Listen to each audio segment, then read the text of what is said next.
अस्सलाम वालेकुम। आज का जो हमारा टॉपिक है लेसन 1 व्हाट इज़ लैंग्वेज का topic number 2 language a purely human and non instinctive communication.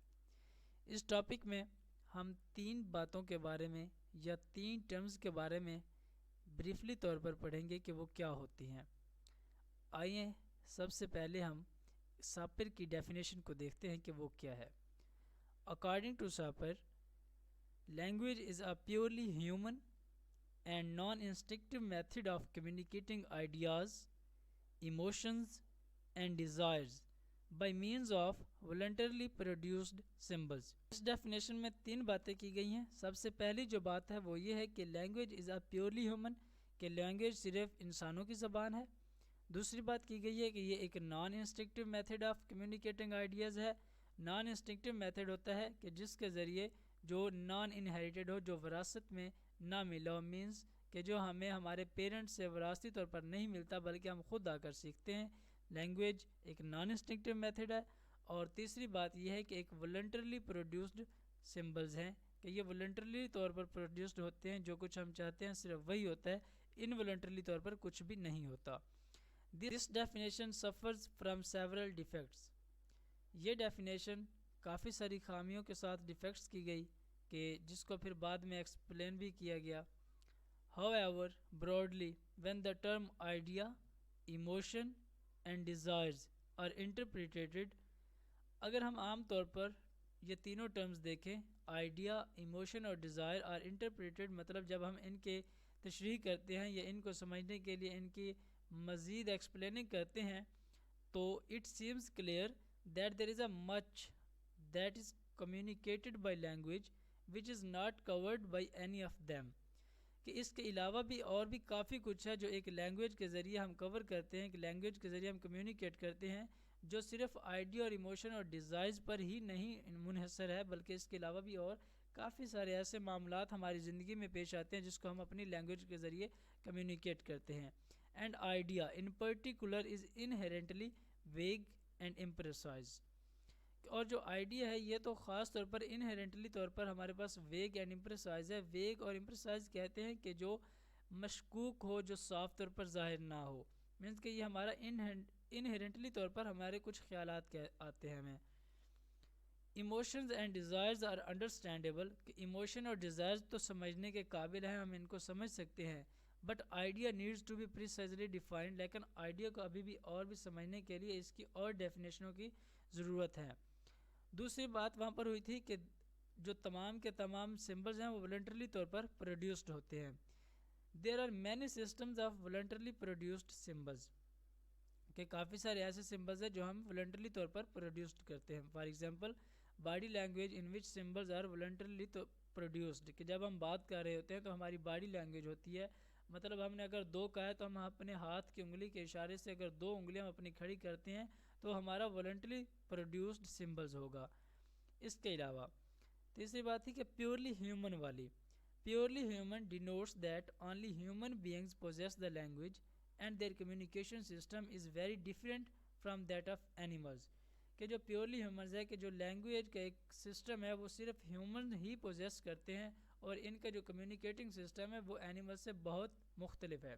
Animals also have communication systems, animals का भी अपना एक कम्युनिकेशन सिस्टम है जो कि इंसानों से बिल्कुल मुख्तलिफ है। फॉर एग्जाम्पल बीज कहते हैं शहद की मक्खियों को। डांस इन विच बीज communicate each other about the place of nectar, nectar कहते हैं शहद, जिस जगह पर शहद मौजूद हो या शहद के जो छाता होता है उसे कहते हैं नेक्टर। कि तो जब किसी एक बीज को जो है वो नेक्टर मिल जाता है तो फिर वो बीज डांस करती है।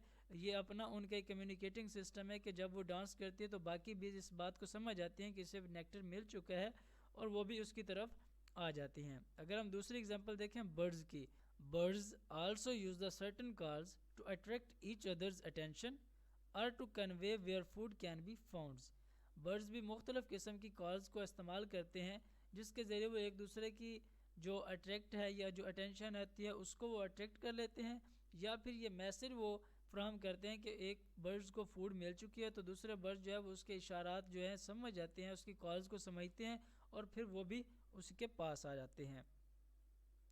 The next aspect of this definition is non-instinctive, which means non-inherited. Non-instinctive کا مطلب ہے کہ وہ non-inherited ہے, وہ اسے وراثت میں نہیں ملی ہوئی. It means that language is not inherited by the parents to the child. اس کا مطلب یہ ہوا کہ جو لینگویج ہے یہ والدین سے بچے کو انہیریٹڈ نہیں ہے.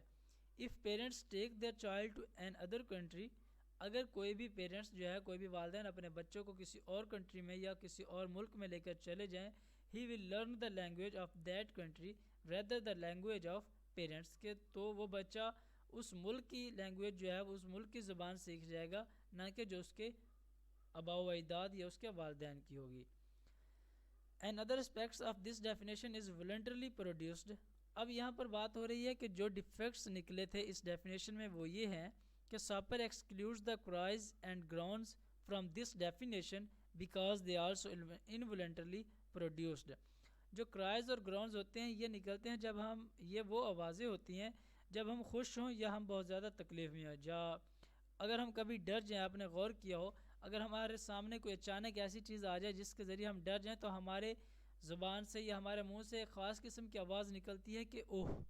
یا اگر ہم خوش ہوں, خاص طور پر کسی وقت ہمیں کوئی سرپرائز ملے اور ہم اس سے خوش ہو جائیں تو ہمارے جسم سے یا ہمارے منہ سے جو ہے ہمارے جسم مختلف قسم کے سمٹمز شو کرتا ہے, اور جو ہماری زبان ہے اس سے مختلف قسم کی آوازیں نکلتی ہیں آہوزاری کرنے. یا اگر ہماری زبان سے ہمیں کوئی درد ہے, فرض کریں کہ ہمیں شدید قسم کا کوئی درد ہے تو ہم آہوزاری کرتے ہیں, ہم کراہتے ہیں, تو وہ جو کراہنے کی آواز ہوتی ہے وہ دراصل انوالنٹرلی طور پر پروڈیوسڈ ہو رہی ہے, نہ کہ وہ والنٹرلی طور پر پروڈیوسڈ ہو رہی ہے. تو یہ بھی ایک ڈیفیکٹ تھا ساپر کی ڈیفینیشن میں. This definition discussed in this lesson encompasses the language as. encompasses کا مطلب ہوتا ہے کہ ارد گرد گھومنا. تو یہ جو ہم نے ابھی تک ڈیفینیشن ڈسکس کی ہے اس لیسن میں, یہ ڈیفینیشن صرف ان 3 باتوں کے ارد گرد گھوم رہی ہے. پہلی یہ ہے کہ a system of voluntarily produced symbols, کہ لینگویج جو ہے یہ ایک صرف voluntarily طور پر پروڈیوسڈ ہونے والے سمبلز کا نام ہے. دوسری یہ ہے کہ a means of human communication. Sapir کی ڈیفینیشن کے مطابق لینگویج صرف ہیومن کی کمیونیکیشن کے لیے یوز کی جاتی ہے, یہ صرف ہیومن کمیونیکیشن کا ذریعہ ہے. اور سب سے لاسٹ جو ہے وہ یہ ہے کہ a non-instinctive method of communication, کہ یہ ایک نان انسٹنکٹیو میتھڈ ہے, مینز نان انہیریٹڈ میتھڈ ہے, کہ اس کا آباء و اجداد کی لینگویج کے ساتھ کوئی اثر نہیں ہوتا. اگر بچہ کسی اور ایریا میں جا کر پرورش پائے تو وہ وہیں کی لینگویج سیکھے گا.